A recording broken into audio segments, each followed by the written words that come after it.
Bom dia, boa tarde, boa noite. Eu sou o Sérgio. Eu sou o Jaime. Sou o Lucas.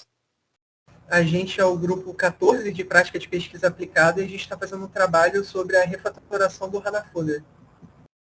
Esse trabalho vai estar estruturado seguindo o índice a seguir.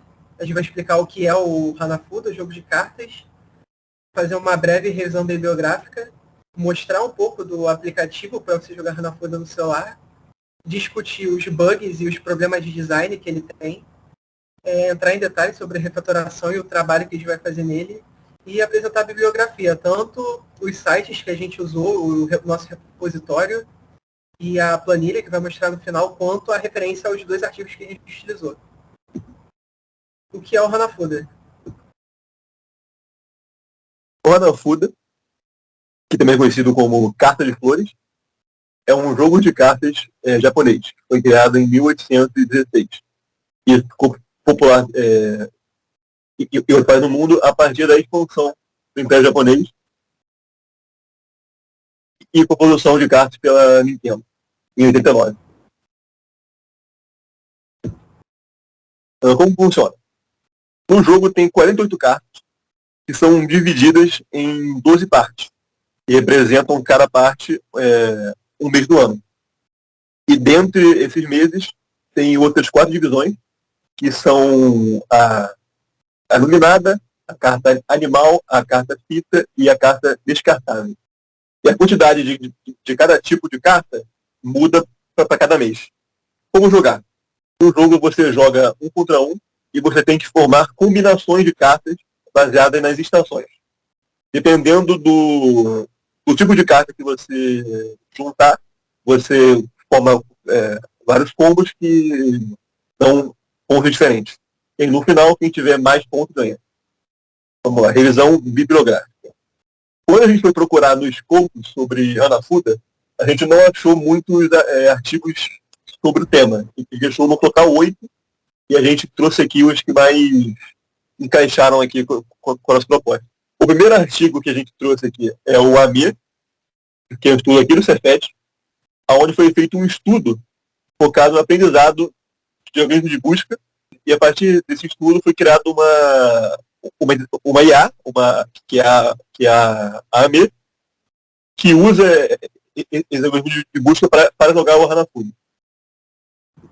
O segundo artigo é um estudo dirigido ao Hanafuda e os elementos que tornam o jogo divertido, e a partir daí foi criada uma IA para jogar Hanafuda contra pessoas, que é uma IA bem complexa e difícil. Ela foi feita para ser um desafio para quem gosta de Hanafuda. E a partir daí ela analisa os elementos do jogo em si, a partir dessas partidas que ela tem. Agora a gente vai falar um pouquinho sobre o aplicativo. Ele é um aplicativo que está disponível, né, na Play Store, e ele foi criado pelo Data Analytics Lab. E ele é compatível com diversos aparelhos, né, com diversas versões do Android, e ele é um jogo muito prático, casual, com funcionalidades para ajudar os novos jogadores. Essas são as 3 telas principais hoje do jogo, né? A tela inicial, a tela durante a partida e a tela final. Agora a gente vai falar um pouco sobre os bugs e os problemas de design que o aplicativo apresenta. Na tela inicial, o jogo, apesar de ter uma variedade boa de personagens que você pode enfrentar, nenhum deles fica claro qual que é a dificuldade dele. Você vai descobrir só jogando. Ele tem um modo avançado para quem já está mais acostumado com o Hanafuda, mas ele não tem um tutorial, que no caso ele desliga as dicas que ele dá, né? Mas ele não tem um modo tutorial que explique para novos jogadores, assim. Além das dicas, algumas delas poderem ser mais claras, a gente acredita. Eu vou entrar em detalhes mais pra frente. As imagens de cada personagem, ela tem enquadramentos diferentes. Quando você está jogando, você vê que alguns a imagem deles fica meio esticada, ou não fica bem centralizada na tela. E não tem uma definição clara de quem joga primeiro, é escolhido aleatoriamente.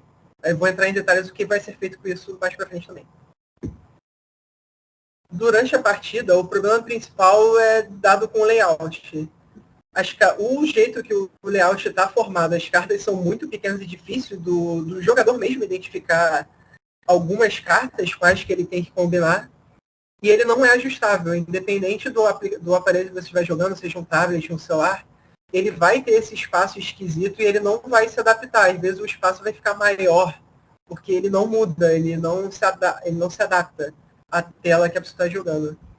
Além disso, um outro problema que não é tão grave assim, mas que a gente quis pontuar também, é que não tem muitas animações que mostrem para onde as cartas estão indo quando elas saem do meio ali, do campo principal, e vão para a parte dos pontos. Às vezes é um pouco complicado para quem é iniciante de ver qual combo que o adversário fez, por exemplo. Você tem que voltar e dar uma olhada mais de perto, assim, para ver, ele pegou essa carta aqui, fez essa combinação. Na tela final, você vê em qual pontuação, em qual colocação do ranking você está, mas a tela não mostra os seus adversários, qual a pontuação de quem está embaixo ou quem está acima de você, para você se focar em fazer uma pontuação mais alta e subir a um dado ranking. E além do mais, quando você termina uma partida, você volta para a tela inicial no primeiro personagem, que é a menina de cabelo branco. E a gente queria fazer uma adaptação referente a isso e que entra também em contato com o modo tutorial e o modo avançado, que eu vou entrar em detalhes mais pra frente. Alguns bugs pontuais que a gente encontra jogando, essa personagem de cabelo rosa, ela causa um crash no jogo, porque ela faz uma jogada que não é possível, mas é só ela que faz isso. Que basicamente, quando a mesa no centro ela tá vazia, ela tenta fazer uma combinação mesmo assim, e isso causa o crash do jogo, ao invés dela depositar uma carta. Tem algumas vezes, assim, muito pontuais que a gente não conseguiu documentar ainda, em que o bot, aí contra quem você está jogando, ela faz uma combinação de duas cartas que não são para ser combinadas. A gente está vendo ainda se algum bot específico faz isso ou não, mas já foi relatado mais de uma vez, até pessoas jogaram antes da gente relatar isso. E fora isso, outros bugs, assim, tipo, conforme a gente for mudando o código e continuar jogando, obviamente vão aparecer mais bugs, como em qualquer desenvolvimento de software. Agora, sobre a refatoração, o que a gente vai fazer para ajustar o aplicativo? Aqui a gente separou em 3 partes principais: design, jogabilidade e extras. O design, como a gente falou, ajuste no layout do campo das cartas, para ficar mais fácil de visualizar as cartas, basicamente, e para se ajustar a tela do aparelho que você estiver usando. Algumas melhorias pontuais na tela inicial e na tela final, assim, de questão de design mesmo, não é tão importante assim, mas a gente decidiu mudar. Criar uma tela de ranking, que vai ter um botão na tela final e na tela inicial, para você ir direto para a tela de ranking e ver especificamente qual colocação você está. E exibir o nome e a dificuldade dos personagens na tela inicial. Quanto à jogabilidade, corrigir os bugs pontuais que a gente citou, a menina de cabelo rosa e as combinações erradas. A escolha de quem joga primeiro, que vai ser definida como: quem vencer a partida anterior, joga primeiro a próxima partida. Se foi o jogador, ele joga primeiro. Se for o bot, mesmo que ele mude o personagem contra quem ele está jogando, vai ser o bot que vai jogar primeiro. E quando você terminar uma partida e for jogar normalmente, quando ele voltar para a tela inicial, ele vai voltar para o mesmo adversário que você estava jogando antes, e vai voltar para a mesma dificuldade que estava, no modo avançado, ou no modo tutorial. A gente pensou também em talvez criar um botão que seja só jogar novamente com o mesmo adversário, assim, ao invés de voltar para a tela inicial, na tela final você só clica no botão e joga de novo uma partida com o mesmo adversário. Nos extras, a gente estava pensando em botar uma música nos menus e durante a partida, e a questão das animações que a gente falou. Só que como isso é mais uma questão que a gente pontuou e não necessariamente o professor que está gerenciando o projeto, é um extra. Vai ser quando a gente tiver tempo, assim, já tiver terminado tudo, a gente vai pensar em implementar isso. E o foco da programação é em Java, o programa está todo em Java, focado para rodar no Android e tudo mais. Aqui estão uns rascunhos do que a gente fez as transformações da tela, né? A tela inicial vai ter o logo, vai ter o nome dos personagens e mostrando se ele é fácil, médio, difícil, por exemplo. Ali a gente mudou o Advanced Mode para Beginner Mode, porque no começo a gente estava com essa ideia de que talvez fosse mais intuitivo ter o modo tutorial do que o modo avançado, mas eventualmente vai ter as duas opções. Você marca o modo tutorial se você quiser as dicas, e você marca o modo avançado se você quiser que fique mais difícil. Aqui está a tela com o layout reorganizado também é um rascunho, assim, tipo, só para ilustrar que tipo, a gente quer que deixe as cartas do player e a que está na mesa grande, enquanto as cartas da inteligência artificial, as que ele joga, já que estão viradas para baixo, tanto faz elas estarem pequenas, a gente não está vendo. Na tela final, como a gente mostrou, é a que vai mudar menos, assim, vai ter um botão de ranking e um botão de rematch, se você quiser fazer a partida de novo com o mesmo personagem. E o botão do X, que ali no canto inferior, quando você clica, você sai do jogo, você fecha o aplicativo. A gente está pensando em mudar ele para ser o botão que volta para a tela inicial. Aqui está a questão do gráfico de Grant, que o Jaime vai entrar em mais detalhes a seguir. A gente separou, né, as atividades em 2 grandes grupos, que foram as atividades de interface e a de programação e correção de bugs. Depois a gente priorizou, colocou uma ordem de prioridade, né, em cada atividade e foi estimando os tempos para cada uma delas. E com um grau de prioridade estimado, a gente foi priorizando as que tinham prioridade alta para serem as primeiras atividades a serem feitas. Então aqui a gente vai começar pela atividade de já deixar o modo avançado marcado, assim que acaba a partida.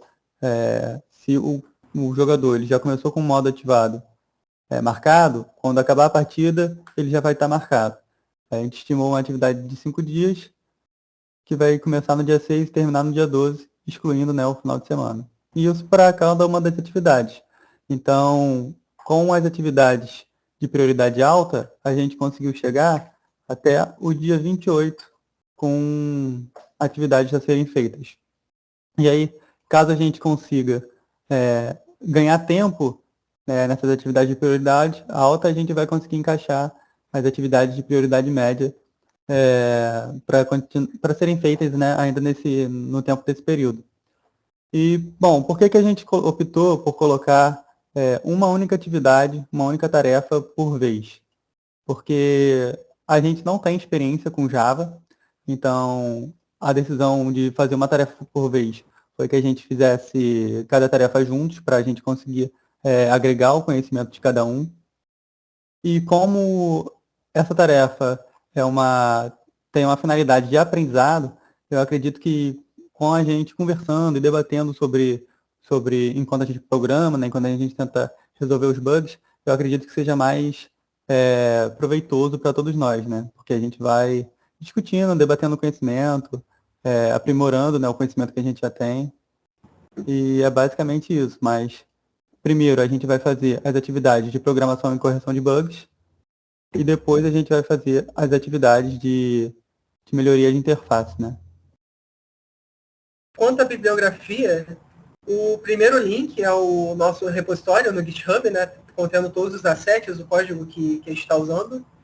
O segundo é referente à planilha do Google Docs, que vocês viram agora, eu já me apresentar, se for necessário dar uma olhada mais de perto. O terceiro e o quarto link é a Wikipédia, um outro site que a gente usou mais para o embasamento teórico, para pegar algumas imagens de Hanafuda para a gente ilustrar a apresentação. E o quinto é o link do Google Play para vocês baixarem o aplicativo Hanafuda criado pelo LabData, né, do Cefet, e poderem estar jogando. Aqui tá e aqui por último está a referência dos 2 artigos que a gente usou, fazendo a referência direitinho e com o link do artigo de cada um dos escopos. Lembrando que tem que estar com o proxy configurado ou acessar o link através dos computadores de Cefet. Muito obrigado pela atenção com a nossa apresentação.